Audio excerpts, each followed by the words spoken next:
ತಲಕಾವೇರಿ ಕಾವೇರಿ ನದಿಯ ಉಗಮ ಸ್ಥಳ. ಇಡೀ ಕೊಡಗು ಮತ್ತು ದಕ್ಷಿಣ ಭಾರತ ತಾಯಿ ಅಂತಾನೆ ಪೂಜೆ ಮಾಡುವ ನದಿ ಇದು. ಈ ನದಿ ಉಗಮದ ಬಗ್ಗೆ ದೊಡ್ಡ ಪೌರಾಣಿಕ ಕಥೆಯೇ ಇದೆ. ಕಾವೇರ ಎಂಬ ರಾಜ ವಿಷ್ಣುವರದಿಂದ ಕಾವೇರಿ ಅಥವಾ ಲೋಪಮುದ್ರೆ ಅನ್ನೋ ಒಂದು ಹೆಣ್ಣು ಮಗುನ ಮಗಳಾಗಿ ಪಡಿತಾನೆ. ಮುಂದೆ ಅವಳನ್ನ ಅಗಸ್ತ್ಯ ಮುನಿಗಳಿಗೆ ಮದುವೆ ಸಹ ಮಾಡಿಕೊಡ್ತಾನೆ.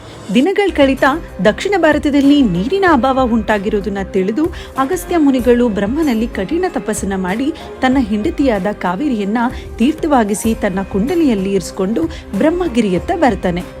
ಆ ಕುಂಡಿಗೆಯನ್ನ ಒಂದು ಕಲ್ಲಿನ ಮೇಲೆ ಇಟ್ಟು ಸ್ನಾನಕ್ಕಾಗಿ ಅಂತ ಹೋದಾಗ ಸಾಕ್ಷಾತ್ ಗಣೇಶನೇ ಕಾಗೆ ರೂಪದಲ್ಲಿ ಬಂದು ಆ ಕುಂಡಿಗೆಯಲ್ಲಿನ ನೀರಿನ ಚೆಲ್ತಾರಂತೆ. ಆ ಬ್ರಹ್ಮ ಕುಂಡಿಗೆಯಲ್ಲಿ ಉಗಮವಾಗಿದ್ದೇ ನಮ್ಮ ಕಾವೇರಿ ನದಿ. ಮುಂದೆ ಇದು ಹರಿದು ಸಣ್ಣ ಸಣ್ಣ ನದಿಯಾಗಿ ಶಿವನ ಸಮುದ್ರ ಅಂತ ದೊಡ್ಡ ಜಲಪಾತವನ್ನೇ ಸೃಷ್ಟಿಸಿಕೊಂಡು ಸಂಗಮದ ಮೂಲಕ ತಮಿಳುನಾಡಿನ ಕಡೆ ಸಾಗುತ್ತೆ. ಕಾವೇರಿ ನಮ್ಮವಳು ಅಂತ ಅಷ್ಟಿಲ್ದೆ ಹೇಳ್ತೀವಾ? ಇಂಥ ಮತ್ತಷ್ಟು ಪೌರಾಣಿಕ ಕಥೆಗಳನ್ನ ತಿಳ್ಕೊಳ್ಳೋದಕ್ಕೆ